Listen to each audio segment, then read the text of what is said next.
பிதா சுதன் பரிசுத்த ஆவியின் பெயராலே ஆமென்.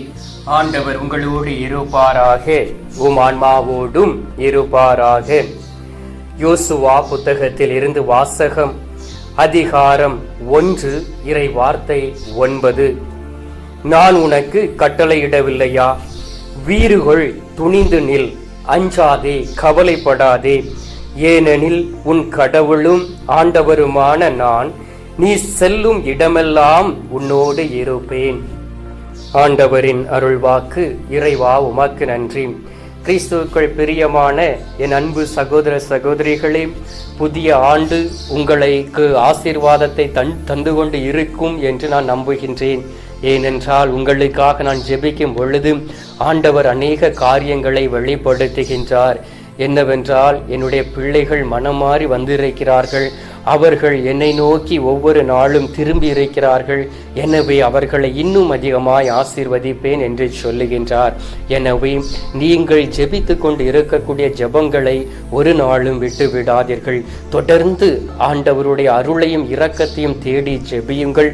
ஆண்டவர் உங்களோடு கூட இருப்பார்.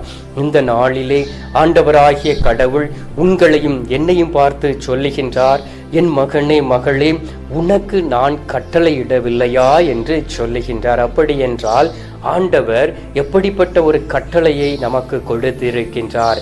அந்த கட்டளையில் நாம் என்ன செய்து கொண்டு இருக்கின்றோம்? உண்மையிலே அவருடைய கட்டளைகளை கடைபிடித்து கொண்டு இருக்கிறோமா? எதற்காக ஆண்டவர் இந்த நாளிலே இந்த வார்த்தையை நமக்கு கொடுக்க வேண்டும் என்று பாருங்கள். யோசுவாவை பற்றி நாம் கேள்விப்பட்டு இருக்கின்றோம். அவர் மோய்சனோடு கூட இருந்தவர். இஸ்ரவேல் மக்களோடு எகிப்தில் இருந்து அவர் நடந்து வந்தவர். ஆண்டவர் வாக்களித்த அந்த கானான் தேசத்திற்கு போக அந்த மக்களோடு அவர் பயணித்தவர். அவர் பார்க்கின்றார், மோய்சனுக்கு எதிராக அந்த இஸ்ரவேல் மக்கள் முணுமுணுக்கிறார்கள், பேசுகிறார்கள், எல்லாவற்றையும் கேட்கின்றார். ஒரு காலகட்டத்திற்கு பிறகு மோய்சன் மரித்து போகின்றார். ஆண்டவர் அந்த பொறுப்பை யோசுவாவுக்கு கொடுக்கின்றார். அவருக்குள் ஒரு சோர்வும், ஒரு கலக்கம், ஒரு பலவீனம். நான் எப்படி இந்த 40 லட்சம் மக்களை நான் அழைத்து செல்வேன்? மோய்சன் ஆண்டவரை முகமுகமாய் பார்த்த பிறகும் கூட அவர்களிடம் வந்து பேசும் பொழுது அந்த கட்டளைகளை அவர்கள் கடைபிடிக்கவில்லையே என்று அவர் வருந்தி கொண்டு இருந்திருந்தார். அப்பொழுதுதான் ஆண்டவர் அவரோடு பேசுகின்றார். யோசுவா 1 அதிகாரம் 5 இறை வார்த்தை. உன் வாழ்நாள் முழுவதும் எந்த மனிதனும் உன்னை எதிர்த்து நிற்க மாட்டான். மோய்சனோடு இருந்தது போல் உன்னோடும் கூட இருப்பேன், கைவிட மாட்டேன், கை நெகிழ மாட்டேன் என்று சொல்லிவிட்டு அவருக்கு ஒரு விஷயத்தை கற்றுக் கொடுக்கின்றார். நான் கொடுத்த கட்டளைகளை நீ கடைபிடிக்க வேண்டும் என்று. ஆண்டவர் உங்களிடம் வேறு எதையும் எதிர்பார்க்கவில்லை. அவர் கொடுத்த அந்த 10 கட்டளையின்படி வாழ தீர்மானித்து நீங்கள் ஆண்டவரை போல் இருக்க முயற்சி செய்யக்கூடிய நேரத்திலே ஆண்டவர் உங்களை ஆசீர்வதிப்பார். அதுதான் ஒரு கட்டளையாக சொல்லுகின்றார். அதன் பிறகுதான் அவர் மீண்டும் யோசுவாவோடு பேசுகின்றார். துணிந்து நில், கவலைப்படாதே.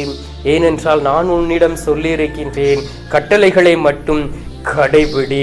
உன் கடவுளும் ஆண்டவருமாகிய நான் நீ செல்லும் இடமெல்லாம் உன்னோடு இருப்பேன் என்று பேசினார். அந்த ஆண்டவர் தான் உங்களை பார்த்து சொல்லுகின்றார், நீ செல்லும் இடமெல்லாம் உன்னோடு நான் கூட இருப்பேன் என்று சொல்லுகின்றார். எனவே ஆண்டவர் நம்மோடு கூட இருக்க வேண்டுமே என்றால், ஆண்டவர் நமது வழியில் கடந்து வர வேண்டுமே என்றால், அவர் நமக்கு கொடுத்திருக்கக்கூடிய கட்டளைகளை கடைபிடிக்க வேண்டும்.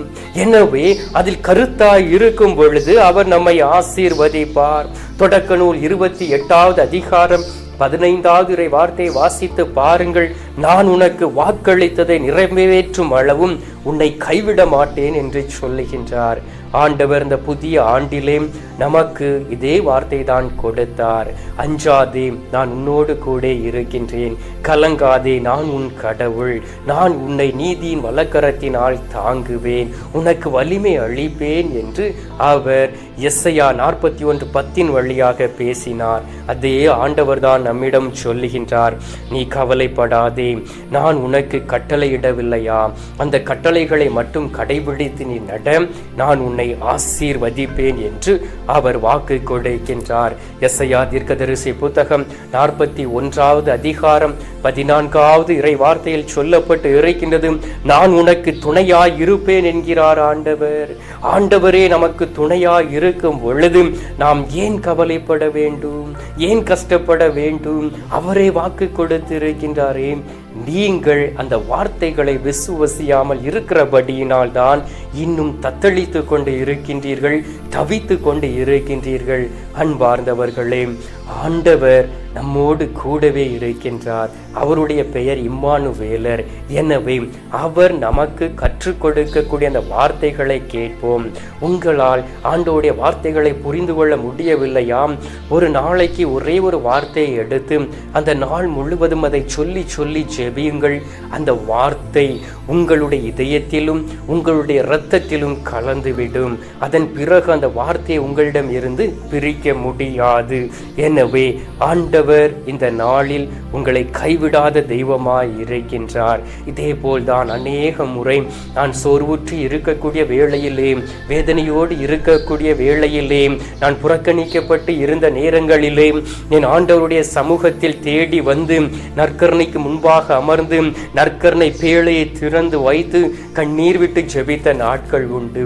என் ஆண்டவர் என்னோடு பேசுவதையும் என்னை தொடுவதையும் நான் உணர்ந்து இருக்கின்றேன்.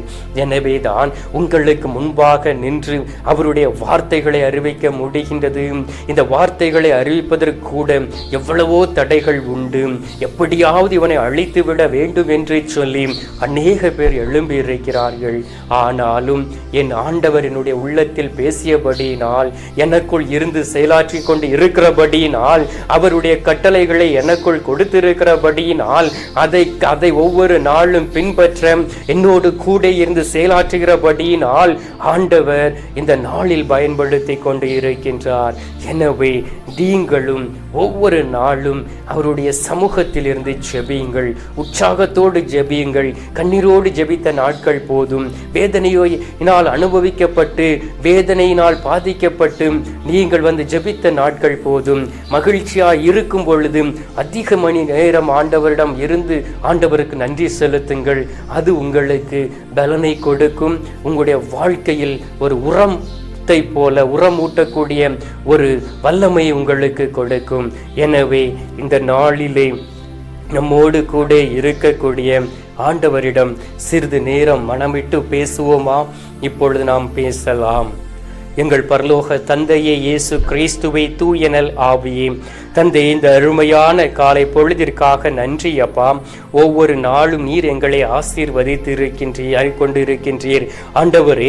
நீர் எங்களுடைய பாவங்களையும் குற்றங்களையும் மன்னிக்கின்றீர். இந்த நாளிலும் நான் உனக்கு துணையாய் இருக்கிறேன் என்று சொல்லி எங்களை பலப்படுத்தி இருக்கின்றீர் ஆண்டவரே.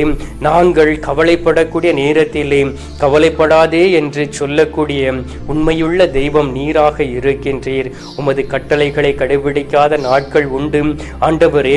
உமது கட்டளைகளை இந்த நாளில் கொடுத்து இருக்கின்றீர். நான் உனக்கு கட்டளையிடவில்லையாம், நான் உனக்கு அதிகாரத்தை தரவில்லையா என்று சொல்லி நீர் எங்களோடு பேசுகின்றீர் ஆண்டவரே. நீர் எங்களுக்கு வாக்களித்ததை நிறைவேற்றும் அளவும் ஆண்டவரே எங்களோடு கூட இருமப்பா. எங்களை விட்டு பிரிந்து சென்று விடாதையும். மொய்சனோடு இருந்தது போல் எங்களோடு கூட இரும். யோசுவாவோடு இருந்ததை போல் எங்களோடு கூட இரும். உமது சீடர்களோடு இருந்தது போல் எங்களோடும் கூட இருந்து எங்களை வழிநடத்தும் சுவாமி. நீர் அவ்வாறு வழிநடத்தக்கூடிய வேளையிலே இன்னும் அதிகமாக என் உமது சமூகத்தில் அமர்ந்து உம்மை போற்றி புகழ்ந்து இன்னும் என் ஆண்டவருக்கு சாட்சியுள்ள ஒரு வாழ்க்கை எங்களால் வாழ முடியும் என்று விசுவாசிக்கிறோம் சுவாமி. இந்த அருமையான நாளிலே நேரத்திலே நீர் எங்களுடைய ஜபங்களை கேட்டதற்காக உமக்கு நன்றி. ஜபங்களை கேட்டு பதில் தந்திருப்பதற்காக உமக்கு ஸ்தோத்திரம். மீட்பெரும் இரட்சகருமான இயேசுவின் திருக்கரத்தில் ஒப்பு கொடுத்து எங்கள் தாய் கன்னிமரியாள் வழியாக ஜெபிக்கின்றோம் அன்பு தந்தையே. ஆமீன். பரலோகத்தில் இருக்கிற எங்கள் பிதாவே, உம்முடைய நாமம் அர்ச்சிக்கப்படுவதாக. உமது ராஜ்யம் அருக. உமது சித்தம் பரலோகத்தில் செய்யப்படுவது போல பூலோகத்திலும் செய்யப்படுவதாக. எங்கள் அனுதின உணவை எங்களுக்கென்று அளித்தருளும். எங்களுக்கு தீமை செய்கிறவர்களை நாங்கள் பொறுப்பது போல எங்கள் பாவங்களை பொறுத்தருளும். எங்களை சோதனை உள்ளவிடாதையும் தீமையில் இருந்து எங்களை ரட்சித்தருளும். ஆமீன். அருள் இறைந்த மரியே வாழ்க, கர்த்தருடனே, பெண்களுக்குள் ஆசீர்வதிக்கப்பட்டவள் நீரே. உம்முடைய திருவயிற்றின் கனியாகிய இயேசும் ஆசீர்வதிக்கப்பட்டவரே. அச்சிஷ்ட மரியே, சர்வேசனுடைய மாதாவே, பாவிகளா இருக்கிற எங்களுக்காக இப்பொழுதும் எங்கள் மரண நேரத்திலும் வேண்டிக் கொள்ளும். ஆமேன். பிதாவுக்கும் சுதனுக்கும் பரிசுத்த ஆவிக்கும் மகிமை உண்டாவதாக. ஆதியில் இருந்தது போல இப்பொழுதும் எப்பொழுதும் என்றென்றும் இருப்பதாக. ஆமேன். அன்பார்ந்தவர்களே, ஆண்டவர் நம்மை ஆசீர்வதித்து இருக்கின்றார். அவர் கட்டளையிடக்கூடிய ஒவ்வொரு வார்த்தைகளையும் நாம் தியானித்து அதன்படி நடப்போம். ஆண்டவர் நம்மை பலப்படுத்துவார். இப்பொழுது அவர் தரும் ஆசீர்வாதத்தை பெற்றுக்கொள்வோம்.